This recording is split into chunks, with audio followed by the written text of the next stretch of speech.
Tetapi orang Israel melakukan apa yang jahat di mata Tuhan. Sebab itu Tuhan menyerahkan mereka ke dalam tangan orang Midian 7 tahun lamanya.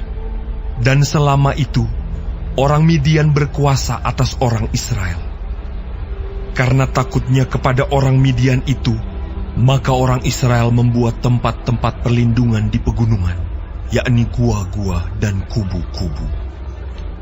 Setiap kali orang Israel selesai menabur, datanglah orang Midian, orang Amalek, dan orang-orang dari sebelah timur, lalu maju mendatangi mereka. Berkemalah orang-orang itu di daerah mereka, dan memusnahkan hasil tanah itu sampai ke dekat Gaza, dan tidak meninggalkan bahan makanan apapun di Israel, juga domba atau lembu atau keledai pun tidak. Sebab orang-orang itu datang maju dengan ternaknya dan kemahnya, dan datangnya itu berbanyak-banyak seperti belalang. Orang-orangnya dan unta-untanya tidak terhitung banyaknya, sekaliannya datang ke negeri itu untuk memusnahkannya.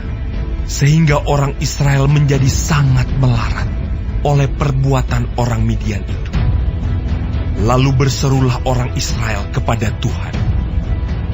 Ketika orang Israel berseru kepada Tuhan karena orang Midian itu, maka Tuhan mengutus seorang nabi kepada orang Israel yang berkata kepada mereka, "Beginilah firman Tuhan, Allah Israel. Akulah yang menuntun kamu keluar dari Mesir dan yang membawa kamu keluar dari rumah perbudakan. Aku melepaskan kamu dari tangan orang Mesir dan dari tangan semua orang yang menindas kamu. Bahkan aku menghalau mereka dari depanmu, dan negeri mereka kuberikan kepadamu. Dan aku telah berfirman kepadamu, Akulah Tuhan Allahmu. Maka janganlah kamu menyembah Allah orang Amori, yang negerinya kamu diami ini. Tetapi kamu tidak mendengarkan firmanku itu." Kemudian datanglah malaikat Tuhan dan duduk di bawah pohon tarbantin di Ofrah, kepunyaan Yoas, orang Abieser itu. Sedang Gideon anaknya mengirik gandum dalam tempat pemerasan anggur, agar tersembunyi bagi orang Midian. Malaikat Tuhan menampakkan diri kepadanya dan berfirman kepadanya demikian, "Tuhan menyertai engkau, ya pahlawan yang gagah berani." Jawab Gideon kepadanya, Tuanku, jika Tuhan menyertai kami, mengapa semuanya ini menimpa kami? Di manakah segala perbuatan-perbuatannya yang ajaib yang diceritakan oleh nenek moyang kami kepada kami? Ketika mereka berkata, "Bukankah Tuhan telah menuntun kita keluar dari Mesir? Tetapi sekarang Tuhan membuang kami dan menyerahkan kami ke dalam cengkeraman orang Midian." Lalu berpalinglah Tuhan kepadanya dan berfirman, "Pergilah dengan kekuatanmu ini, dan selamatkanlah orang Israel dari cengkeraman orang Midian. Bukankah aku mengutus engkau?"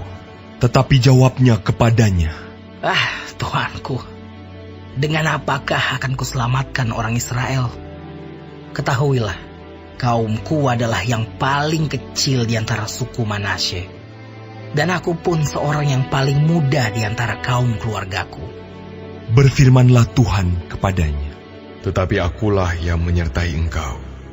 Sebab itu, engkau akan memukul kalah orang Midian itu sampai habis." Maka jawabnya kepadanya, "Jika sekiranya aku mendapat kasih karunia di matamu, maka berikanlah kepadaku tanda bahwa engkau sendirilah yang berfirman kepadaku. Janganlah kiranya pergi dari sini sampai aku datang kepadamu membawa persembahanku dan meletakkannya di hadapanmu."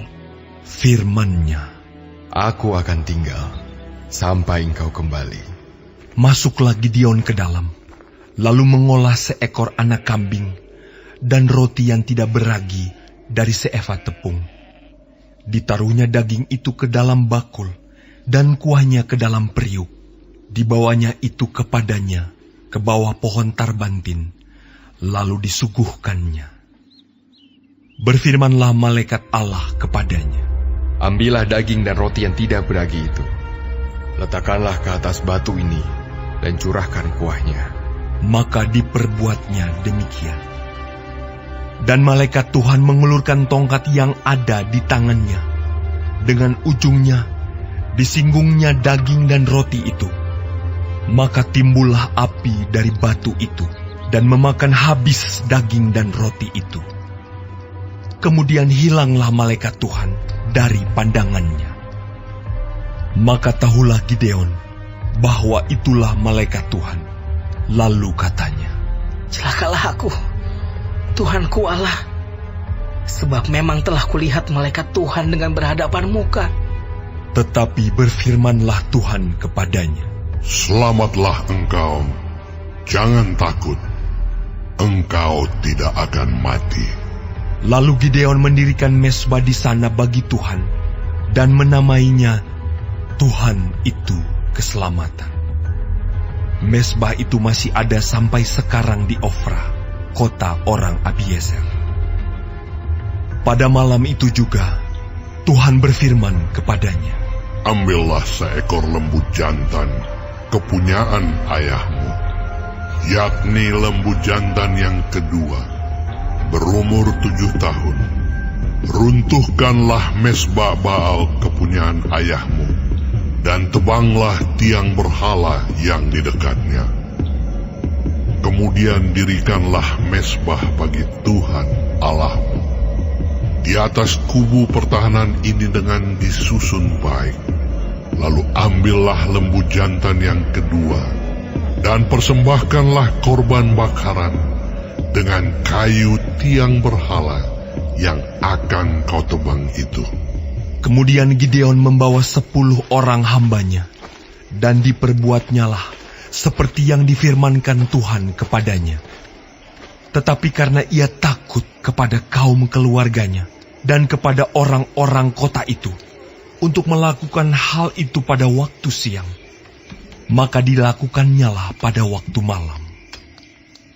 Ketika orang-orang kota itu bangun pagi-pagi, tampaklah telah dirobohkan mezbah Baal itu, telah ditebang tiang berhala yang di dekatnya, dan telah dikorbankan lembu jantan yang kedua di atas mezbah yang didirikan itu. Berkatalah mereka seorang kepada yang lain, Siapakah yang melakukan hal itu?